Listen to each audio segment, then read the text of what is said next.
This isn't what I imagined. General Klaus Richter whispered, his voice thick with disbelief. The cold steel of the ship beneath his boots seemed to tremble with the weight of his thoughts. He had heard the stories, the horror, the savagery, the punishment awaiting prisoners like him. The German propaganda machine had painted the picture of a devastated, weak enemy nation. But as Richter stepped onto British soil for the first time, he felt something in his gut twist. The air was clean. The sky was blue, stretching endlessly above, untouched by the war. His eyes swept over the surroundings. Trees stood tall. The streets were orderly. Houses stood undisturbed.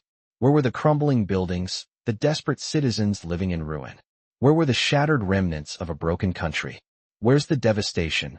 One of his comrades muttered beside him, voicing the confusion Richter had kept to himself. They had been prepared for chaos.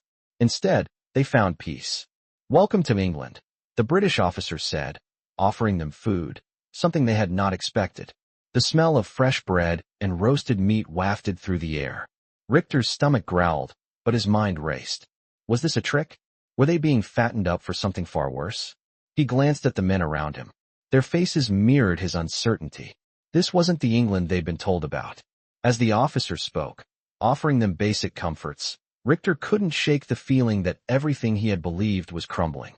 He had expected anger, hatred, cruelty. But what he saw instead was calmness, professionalism, and even a hint of kindness. How could this be? The enemy, once painted as cruel and vicious, seemed normal. Richter took a tentative step forward. He was offered a plate of food, hot, simple, and surprisingly generous. He watched the officer's movements carefully, but there was no deception in his eyes. It was as if the world Richter had known, his beliefs, his country's narrative, was beginning to fall apart. What had they been fed back home? His mind swirled with confusion. How could these men be so calm, so humane? Was it a trick, or was this truly how it was? He looked at the plate, hesitant, before taking a bite. The taste was unlike anything he had expected, rich, satisfying. And then, in that moment, something shifted. The world he thought he knew began to change. They lied, Richter thought, the words echoing in his mind. His preconceived notions about the British, about the war, about the enemy. Everything was being torn apart. And for the first time, he realized that maybe, just maybe, he had been wrong. The next morning, General Klaus Richter sat in a small room, staring out the window at the unfamiliar landscape.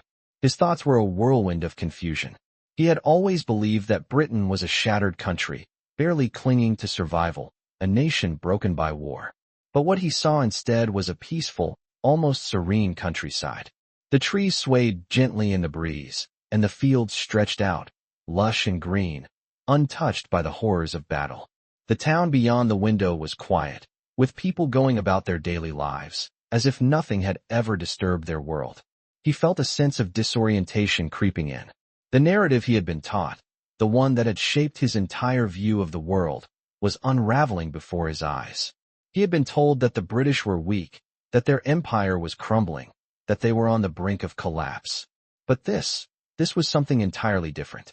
This was a nation that had not only survived, but seemed to thrive despite the war. "This is not what we were told," he muttered to himself. His eyes lingered on the soldiers outside, their uniforms neat and their postures stiff with professionalism. They were not the brutal, savage enemies he had been taught to fear. They were disciplined, organized, and strangely human. He couldn't understand it. How could this be? How could they look so calm, so composed, when everything he had heard about them suggested otherwise? He felt a deep sense of unease settle in his chest. He had expected hatred, hostility. What he got instead was an almost disarming kindness. The officers here had been nothing but polite, offering them food, speaking to them in calm voices. It didn't fit the image he had carried for so long. And then there was the food. He had expected bland, tasteless rations, barely enough to sustain him.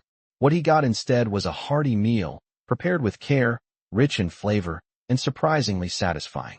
The meal had felt human. It was as if they were being treated with a dignity he had never expected. It was the first time in weeks, maybe months, that he had felt something resembling comfort. He sat back in his chair, trying to process everything. It was a feeling he wasn't used to: doubt. Doubt about the stories, about the propaganda, about everything he had believed in. And in that moment, something inside him shifted. He had always viewed the British as his enemy, the ones who had to be defeated at all costs. But now, as he sat there in this strange land, with food in his belly and time to think, he realized something. The war wasn't just about winning or losing. It was about people, about the humanity they all shared. The British were not monsters. They were not the savages he had been told about. They were people, just like him. The thought was jarring, unsettling. But as he looked out at the peaceful landscape again, he couldn't deny it. Maybe, just maybe, he had been wrong all along.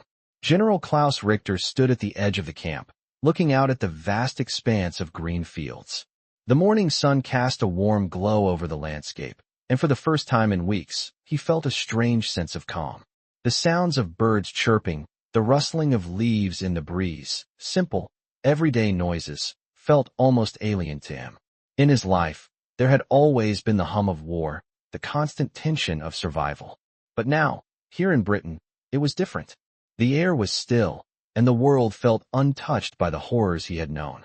He felt himself breathe deeply, as if he were inhaling not just air, but a new reality. His mind wandered back to the previous day when he had been offered food, a simple meal of bread, cheese, and warm tea.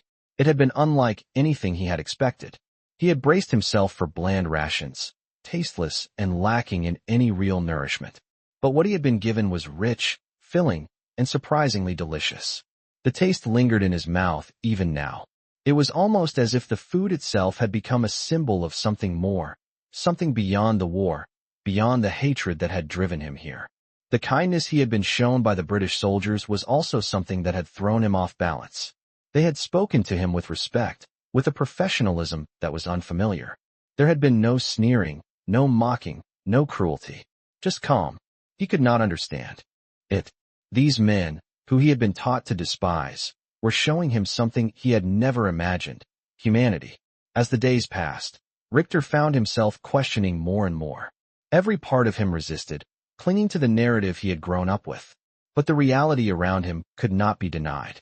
The British, the people he had once seen as nothing but enemies, were showing him a side of the world that was far more complicated than he had ever realized. He had always believed that war was about fighting, about conquering, about winning. But now, he was beginning to see that war was also about survival, about the choices people made when faced with unimaginable circumstances. He had been trained to hate, to view the enemy as less than human. But here, in this foreign land, that belief was beginning to crack. One evening, as he sat outside the camp, a British soldier walked by. The man gave him a nod of acknowledgement, and for a brief moment, their eyes met. It was a simple gesture, but it carried weight. Richter could see the weariness in the soldier's eyes, the exhaustion of a man who had seen too much. But there was something else there, something that felt genuine, an understanding that went beyond the surface. For the first time, Richter realized that the war had turned him into something he didn't want to be. It had made him a person who saw only enemies, who viewed the world through the lens of battle and conflict. But now, he was starting to see the world differently. It was not just about victory. It was about people. And for the first time, he understood that those people, whether German, British, or anyone else, were not so different after all. General Klaus Richter woke up early the next morning, the camp still quiet, with only the distant sound of birds and the soft rustle of the wind through the trees. The peacefulness of it all unsettled him. It was a far cry from the tension he had expected. For the first time in weeks, he felt the weight of exhaustion settle in his bones, not from the fatigue of war, but from the emotional toll of everything he had been witnessing. As he walked outside, the cool morning air greeted him, and he found himself staring at the ground, lost in thought. Everything had shifted in a matter of days. He was in a foreign country, surrounded by enemies, yet somehow he felt a strange connection with the people here. He couldn't shake the image of the soldiers' nod the previous evening, the acknowledgement, the simple recognition that they were both human. The thought lingered in his mind as he made his way to the small mess hall for breakfast. The same British soldier who had given him the nod from the previous day was already there, sitting with a group of others. They didn't stare at him, didn't look at him with disdain. They ate together in silence, a simple, unspoken understanding between them. The world he had known, the world of strict order and enemy lines, was slipping away. This was a world where people, even in the most dire of circumstances, could share a meal, share a quiet moment of humanity. The realization was almost too much to bear. Richter sat down, his meal in front of him, warm bread, fresh fruit, tea. He hesitated for a moment, as if waiting for someone to tell him it wasn't real, that this kindness was a trap. But no one spoke. No one made any gestures that would indicate anything other than normality. His hands shook slightly as he picked up his cup of tea, and for a brief moment, he remembered the bitterness of the propaganda he had been raised on, the stories of savagery, the constant reminder that the enemy was less than human. He had believed it all, and now, sitting here, in the heart of enemy territory, he realized how wrong he had been. He had been taught that the British were not worthy of respect, that they were inferior, that they were the enemy. Yet here he was, surrounded by soldiers who had treated him with respect, soldiers who had shared their food with him, soldiers who had shown him kindness in the face of everything that had happened. He took a deep breath, setting the cup down and looking out the window. The landscape outside was as serene as it had been the day before. The fields stretched out before him, green and alive, untouched by the violence that had torn apart so much of the world. He wondered how many other soldiers, like him, had come here with hatred in their hearts, only to find something entirely different. Could this be the beginning of something new? He wasn't sure, but for the first time, he felt a flicker of hope, a tiny spark that maybe, just maybe, there was more to this world than he had been led to believe. His thoughts were interrupted as the soldier from the night before stood up and walked toward him. He didn't say anything at first, just nodded, a quiet gesture of solidarity. Richter returned the nod, his heart heavy with the weight of what he was learning. He had come to this country as an enemy, but now, in this moment, he was starting to understand that the real enemy was not the person standing in front of him. It was the idea, the belief that divided them. And that, he realized, was something he could no longer hold on to. General Klaus Richter woke up to a quieter world than he had ever known. The sounds of war, the clang of military orders, the distant explosions that marked the boundaries of his existence. None of that was here. Instead, the stillness of the morning surrounded him like a blanket. It was a strange feeling, almost unnerving. His thoughts drifted back to yesterday, to the realization that he had been wrong about everything, about the enemy, about the war, about what he had been taught to believe. The British were not the monsters he had been told about. They were just people, trying to survive, just like him. And for the first time in years, he wasn't sure where he stood. He sat up slowly, feeling the weight of the past few days pressing down on him. It was as if everything he had known, everything he had fought for, was crumbling. The soldiers he had once seen as his enemies had shown him something he had never expected, compassion. The kindness they had shown him, the respect, it was a far cry from the hatred he had anticipated. And that realization was more unsettling than anything. He stood and walked outside, breathing in the fresh air. The camp was quiet, the grass beneath his feet soft and damp from the morning dew. The soldiers were already up, moving through their routines, but it was different now. There was no tension in the air, no urgency. They were going about their day as if the war didn't exist, as if it was a distant memory that hadn't yet touched them. For a moment, Richter felt the pull of normality, of peace. But the thought quickly passed, replaced by a deeper question. Was this what the world could be? A world without war, without hatred, without the divisions that had defined his life for so long? It was an impossible thought. He had been trained for this moment, to see the enemy as less than human, to fight without questioning. But now, the lines between them and him were blurring. He had seen the humanity in the British soldiers, and they had seen it in him. He had shared a meal with them, broken bread together as equals. The thought was foreign to him, almost uncomfortable. How could this be possible? How could the enemy be so human? The reality of it was sinking in, and Richter didn't know how to process it. He had fought against these men, had been raised to hate them, but now, in the face of their kindness, he was left with nothing but confusion. Was this what war had turned him into? A man who could only see the world in black and white? He shook his head, pushing the thought away. This was not the time for questions. He had a mission, a purpose. But the more he tried to focus, the more he realized that nothing was the same anymore. The world he had known was slipping away, and in its place, something entirely new was emerging.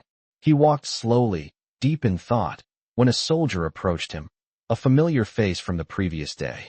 The man gave him a nod of recognition, his expression neutral, but there was something in his eyes that Richter couldn't place. It was not the coldness of the enemy, nor the indifference he had grown used to. It was something else. Understanding, maybe. "How are you this morning, sir?" the soldier asked, his voice calm, steady. Richter looked at him, his mind racing. "Better," he said quietly, almost to himself. "Better than I've been in a long time." The soldier smiled just a little. "That's good to hear." And with that, the man turned and walked away, leaving Richter standing there, unsure of what to make of it all.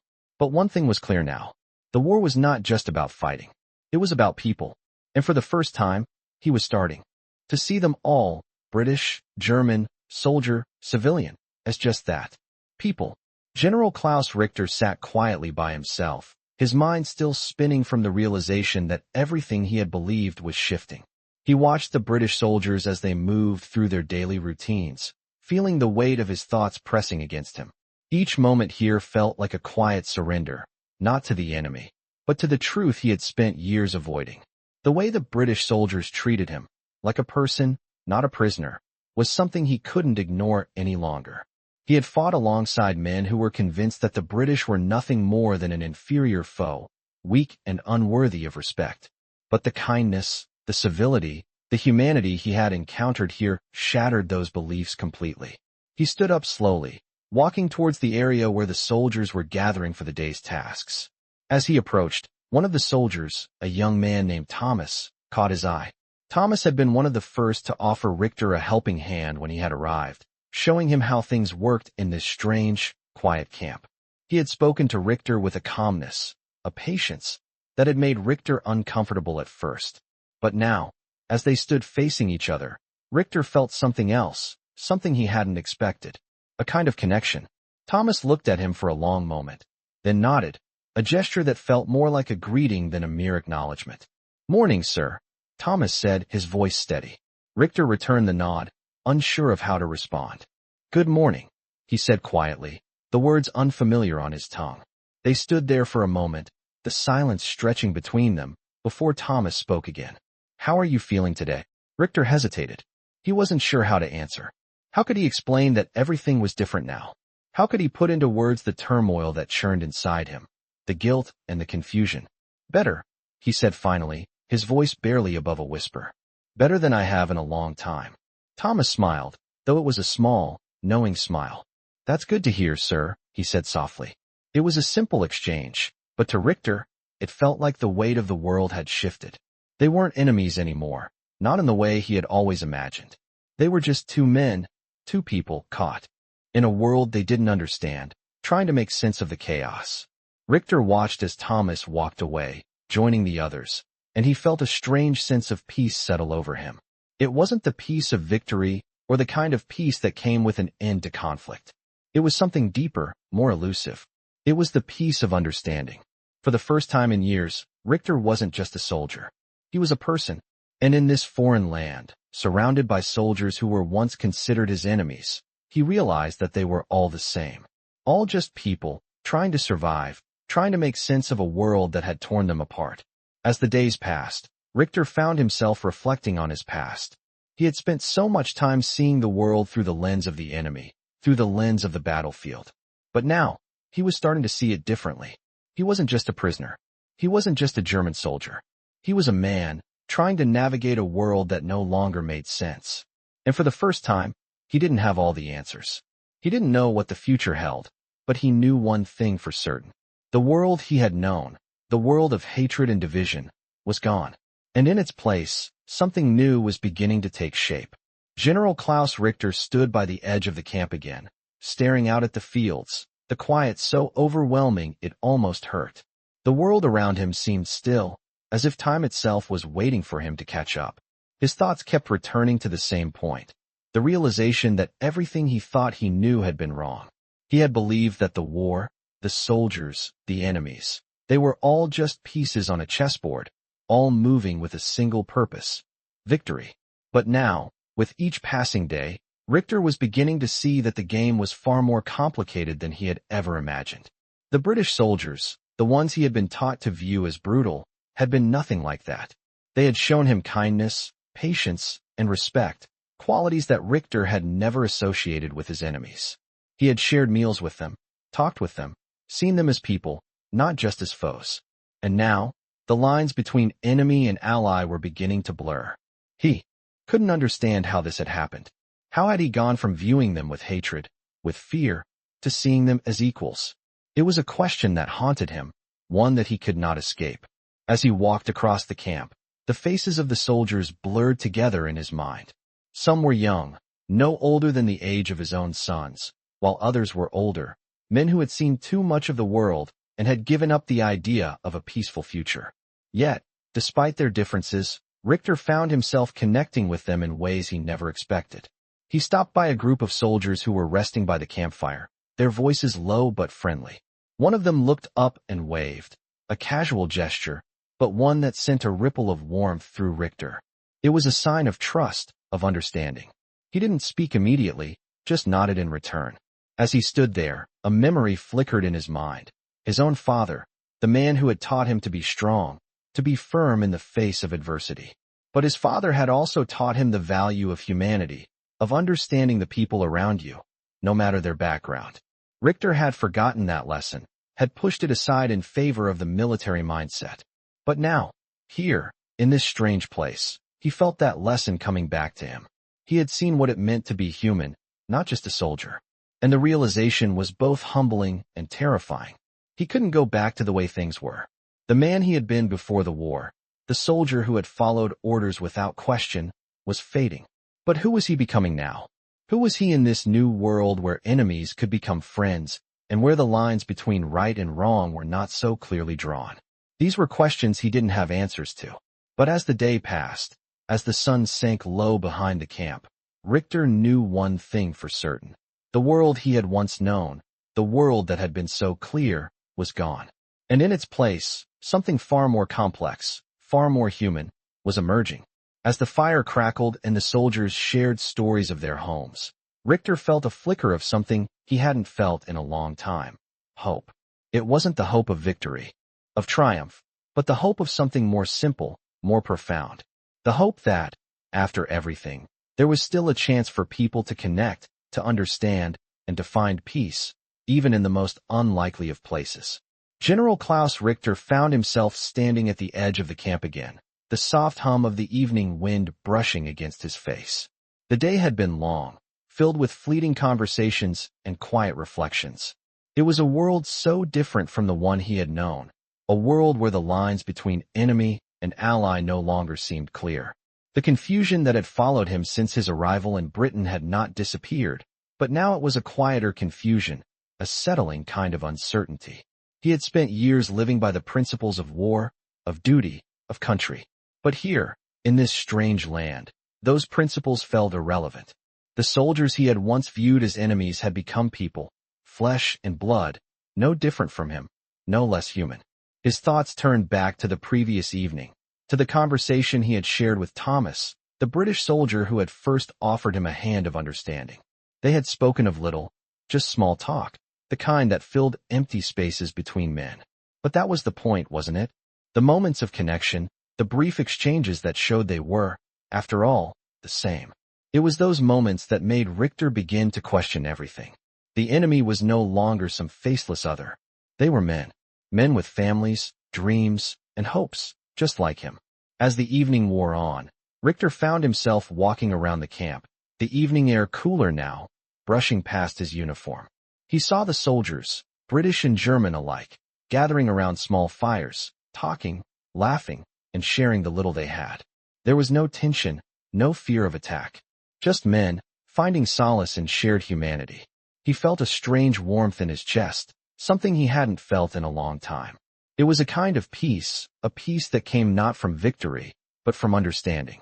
From realizing that the world he had been taught to fight for, the world of division, of borders, of us versus them, was a lie. And for the first time, he didn't know how to react. The war had given him a clear role, soldier, fighter, patriot. But now, in this foreign place, he was none of those things. He was just Klaus Richter, a man who had been caught in the tides of history, watching everything he knew slip away. He walked slowly, his boots crunching on the dirt beneath him, and paused by the fire where Thomas and a few others were sitting. They looked up as he approached, nodding in silent greeting. Richter sat down, the warmth of the fire casting shadows on his face. The quiet of the night seemed to settle over them, and for a moment, there was nothing to say. It was enough to simply be there, to share the space. "You know," Thomas began, breaking the silence. "We're not so different, are we?" Richter looked at him, the words resonating in a way he hadn't expected. "No," he said, his voice quiet. "We're not." And for the first time since his arrival, Richter allowed himself to believe that maybe, just maybe, this war hadn't been about the things he thought it was. Maybe it had always been about something else entirely. Something that could not be defined by flags, by borders, or by the uniforms they wore. It was about the people they were, at their core. He looked into the fire, the flames dancing in the night, and felt something stir inside him, a sense of possibility, a sense that the world could be different. And for the first time, he wasn't afraid to hope. General Klaus Richter woke up earlier than usual the next morning, the light of dawn creeping through the cracks in the barracks. For a moment, he lay still, listening to the sounds of the camp waking up. The world outside was calm, peaceful, nothing like the chaos he had once known. The birds were singing, and the air had that early morning freshness. He had spent so many years in the heart of war, surrounded by the noise of battles and the constant tension that came with it. But now, in this strange place, he felt an unfamiliar quiet. He stood up slowly, stretching his stiff muscles as he walked out into the cool morning air. As he looked around, the landscape seemed even more surreal than before. The British soldiers were moving around the camp, performing their duties, but there was no rush, no urgency. They moved with purpose, but there was no fear in their steps, no tension in their shoulders. He couldn't help but watch them, trying to understand what it was about them that felt so different. They were soldiers, yes, but they seemed human. They were not the cold, distant enemies he had been taught to hate. They were men just like him, trying to survive in a world that had been turned upside down. As he walked towards the mess hall, he saw Thomas again, sitting with a few of the other soldiers. When he noticed Richter approaching, he gave him a quick nod, a small gesture of familiarity. Richter nodded back, then sat down next to him. The group fell into a comfortable silence, the only sounds being the soft crackle of the fire and the occasional murmur of conversation. It was a strange feeling to sit here with them, knowing that just a few weeks ago, he would have seen them as nothing more than enemies. But now, as he sat among them, sharing in the quiet camaraderie of the moment, he felt a sense of belonging. For the first time in a long while, Richter felt at peace. "How's the morning?" Thomas asked, breaking the silence. Richter turned to him, surprised by the question. It was such a simple thing to ask, but it carried weight, an acknowledgement of his presence. "It's good," Richter said, his voice low. "Better than I've felt in a long time." Thomas smiled slightly, his eyes understanding. "That's good," he said simply. Richter felt a strange warmth in his chest. He realized that the more time he spent here, the more he understood that this wasn't just about survival. It was about humanity, about finding moments of connection even in the most unlikely of places. As the morning passed, Richter found himself thinking more and more about the war, about the battles he had fought, about the men he had killed. He had been raised to believe that war was the only answer, that victory was the ultimate goal. But now, as he sat among these soldiers, his enemies, he was beginning to see that there was something more important than victory. There was understanding, there was connection, there was the simple fact that they were all people, all just trying to make it through the chaos of the world. "What do you think comes next?" Richter asked, his voice quieter than usual. Thomas looked at him for a long moment, as if contemplating the question. "I don't know," he said finally. "But whatever it is, I think we'll be all right. We're all in this together now." The words hung in the air between them, a silent agreement, an understanding. Richter didn't know what the future held, but for the first time in a long time, he felt a sense of hope. It wasn't hope for the war or for victory. It was hope for something more, a future where people, no matter where they came from, could see each other as human beings first. And that, for Richter, was enough. As the days turned into weeks, General Klaus Richter found himself slipping into a rhythm he had never expected. The camp, once a place of tension and uncertainty, had become a strange new reality. The soldiers, both British and German, moved through their routines with an ease that puzzled him. There was no fear in the air, no sharp lines of division. It was a space where soldiers who had once been enemies now shared small moments of humanity. Meals, conversation, the occasional laugh. Richter had come to realize that he had been wrong about so many things. War had always been about victory, about the next battle, the next move. But here, in this quiet camp, victory didn't feel so important anymore. The connection between the men, the shared understanding that they were all just trying to make it through the chaos of life, was what mattered. One evening, Richter found himself sitting near the fire, just like so many of the other soldiers. He didn't know why he had come to sit here. It wasn't a conscious choice. But there he was, surrounded by faces he had once feared, now familiar and even comforting in their quiet presence. Thomas was sitting nearby, chatting with a few others, and Richter noticed that they had all relaxed in a way that had once seemed impossible. A few weeks ago, they would have barely acknowledged one another. Now, they sat together without hesitation, sharing stories of home, of the lives they had left behind, and of the uncertain future that lay ahead. Richter felt the pull of those stories. The men spoke of simple things, family, friends, the places they had grown up, but there was a sense of belonging in the air, a sense of connection that Richter hadn't experienced before. He hadn't shared his own story, not yet. But there was something about the way they spoke, the way they listened, that made him think that maybe, just maybe, he could. For the first time in a long time, he felt like a part of something. Not an enemy, not a prisoner, but just a man, a soldier, trying to find his way in a world that had been turned upside down. The fire crackled softly, casting flickering shadows on the faces of the soldiers. Thomas looked over at Richter, his gaze thoughtful. "You know, sir," Thomas said, his voice low but clear, "we've all been through a lot. But there's something about this place, it changes you." Richter turned to him, meeting his gaze. "Changes you how?" he asked, his voice curious. Thomas smiled slightly, but there was a weight in his expression. "It makes you realize that the lines between us aren't as sharp as they used to be. We're all just men, trying to survive." Richter nodded slowly, the words sinking in. "I didn't see it like that before," he admitted. "I thought we were just enemies, that we were supposed to fight and never think about who we were fighting against." "And now?" Thomas asked, his tone gentle. Richter paused for a moment, searching for the right words. "Now, I'm not so sure," he said quietly. I think we're more alike than I ever realized." It was a small realization, but it felt huge. For the first time, Richter saw the soldiers around him not as enemies, not as nameless faces, but as people. And as he sat there, the flickering light of the fire dancing on their faces, he felt something inside him shift.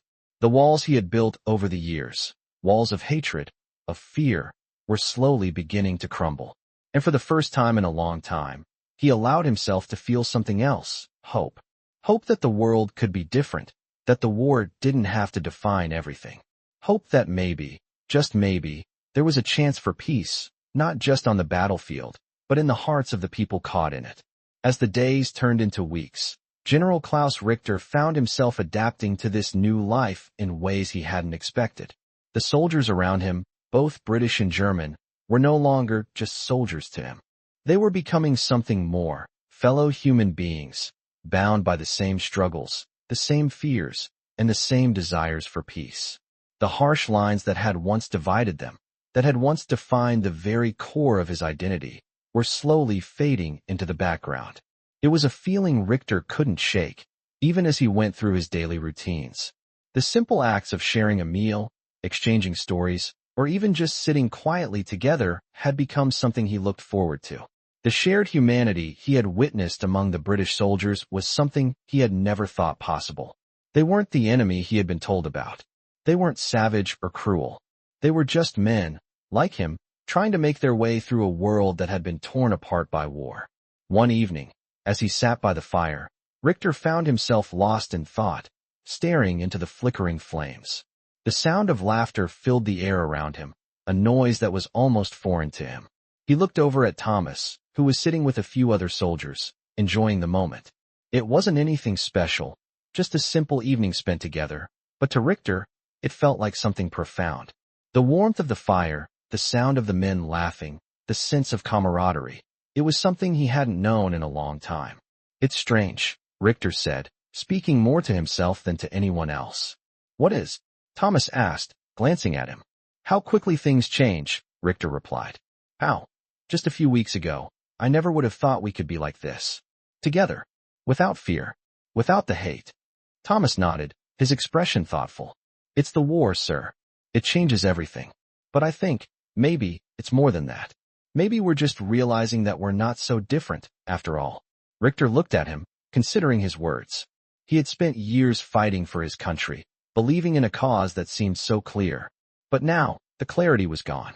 It was replaced by something more complicated, more human. He didn't know what that meant for him, or for the world. But as he sat there, watching the fire dance in the night, he realized that he didn't need to have all the answers. Not anymore. The world had shifted, and so had he. It wasn't about fighting anymore. It wasn't about enemies or battles. It was about people. It was about understanding each other, finding common ground even in the midst of chaos. "You're right," Richter said after a long pause. "We are more alike than we ever thought." And in that moment, he knew he had crossed a line, one that had once seemed so firm, so unbreakable. But now, it felt like nothing more than a shadow of the past. The war, the hatred, the divisions, they no longer defined him. He was something else now, something different. A man, not just a soldier. And that made all the difference. As the days passed, General Klaus Richter continued to adjust to this strange new reality. The camp had become a place where the lines between enemies and allies blurred. Every interaction, every moment of shared understanding, deepened his growing realization. The war had not only changed the world around him, but had also fundamentally changed him. He had spent so many years living by rigid rules, fighting for a cause he had believed to be just. But now, as he sat among these men, British and German alike, he began to understand something far deeper. It wasn't about the battle anymore. It wasn't about victory or defeat. It was about the people behind the uniforms, the men who had fought, suffered, and survived. It was about recognizing the humanity in everyone, no matter where they came from or which side they fought for. One evening, Richter found himself walking through the camp once again, his thoughts quieter than usual. The evening had settled into a peaceful stillness. The sun was setting, casting a soft golden light over the landscape. He passed by a group of soldiers sitting around a fire, laughing quietly, their voices carrying through the cool air. It was a simple moment, one that Richter might have missed before, but now it seemed to carry weight. They weren't just soldiers. They weren't just British or German. They were men, sharing a moment of peace, even if it was fleeting. Richter paused for a moment, watching them, his mind turning over the days he had spent here. He had started to see them differently. Those who had once been his enemies. They had started to see him differently, too. The animosity that had once existed between them had slowly faded, replaced by something else, an understanding. It wasn't about forgetting the past, about erasing the war.